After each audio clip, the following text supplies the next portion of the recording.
Kia ora, good morning. Police have destroyed more than 10 tonnes of cannabis after raids on 120 grow houses in Auckland run by Vietnamese organised crime groups. Many of those arrested were Vietnamese nationals duped into coming to New Zealand on the promise of legitimate employment after paying tens of thousands for visas. I spoke to Detective Inspector Callum McNeill a short time ago and began by asking him if 10 tonnes of cannabis is some sort of record. It's probably the largest I've seen in my time in the police in relation to the cultivation of cannabis. To execute, and successfully get the evidence to support charges in relation to cannabis at 120 grow houses is it's exceptional. Yeah, I mean, we've got a map that we'll bring up on screen now showing where these grow houses were. So were these just regular rental properties? And if so, how did these crime groups disguise their activity? I mean, there's so many of them dotted around Auckland. Yes, the majority are residential homes. They're hidden in plain sight in your everyday street across Auckland. There were a few commercial properties as well. But by far the majority were residential properties. They are hard to detect. You often don't see any occupants at those addresses during the day or at night, but there will be some signs of activity at the houses that neighbours will see, and it's part of that, neighbours in the community and part of our efforts that have alerted us to this growing problem and the fact that there has been a rise in these, in particular Vietnamese cannabis grow houses over the last year or so. Yeah, so did the operators of these grow houses just have like the windows closed or any special technology within the houses that would help them avoid detection? Yeah, they have the windows are generally closed and blacked out. Sometimes they will create a false wall in the lounge, sort of set back half a metre from the main windows, and they'll leave, net curtains closed, but maybe a light on that'll come on a timer, just to give that indication that there's people staying there. But generally, all the windows will be blacked out. They go to great lengths to disguise what they're doing. They're obviously clandestine cultivations. They have air filters within the house to try and get rid of the smell, that distinctive smell of cannabis, so as the neighbours don't smell it. Yeah, so it's pretty sophisticated. So when some of those arrested arrived here on visas expecting proper work, what did they end up doing? What were they told to tend to the cannabis plants? Yeah, there's no doubt that a lot of these migrants are arriving expecting to do other work. In a lot of cases, they've paid a lot of money to get to New Zealand. They've arrived here. They have to pay that debt off. They've then been taken by these, transnational organised crime syndicates and put into these grow houses.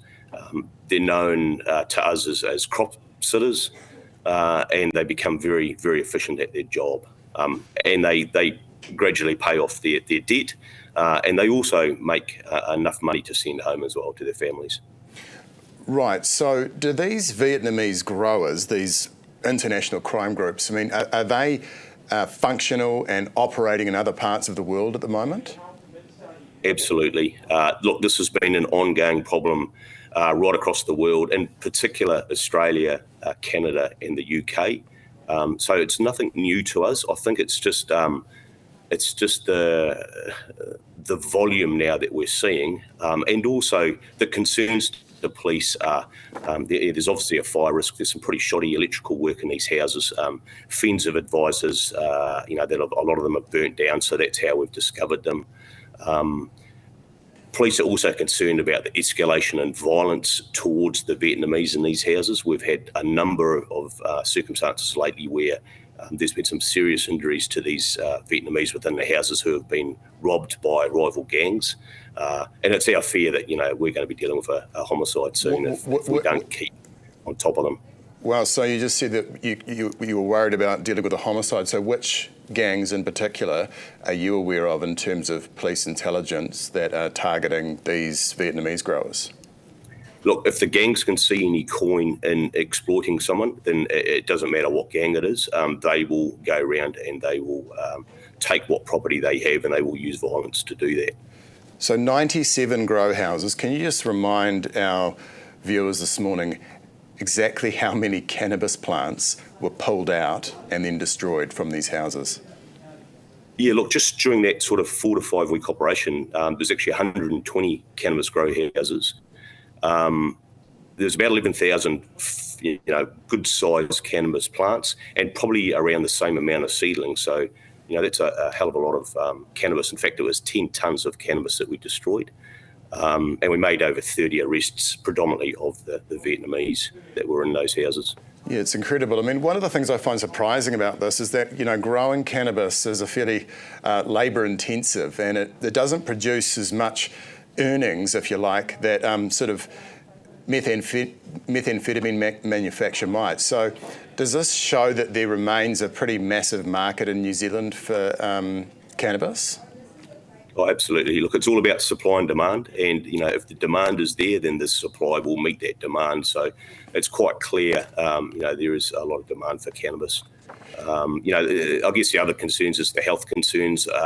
These crops are being, force-fed a lot of nutrients and also a lot of chemicals, and we don't probably really truly understand the harm that is causing. Those growth hormones that have been put into those plants. So, PHF Science, currently ESR, are currently doing a bit of work around testing a lot of those samples that we've taken from those 120 cannabis houses, and it'll be interesting to see what comes out of that in relation to THC levels and also some of those harmful chemicals that might be in them. And it seems apparent that some of the workers for the syndicate came in on visas, and they were duped, essentially. So are police actively working closer now with agencies like Immigration New Zealand to ensure that this sort of thing is identified as quick as possible? Absolutely. We're working really closely at a national level with our partners in MBIE and Immigration. That's really important that we have that good relationship and are working closely together to sort out this problem. That was Detective Inspector Callum McNeill. Well, Cuzzy Bro and Rack Up are just two of the Kiwi terms added to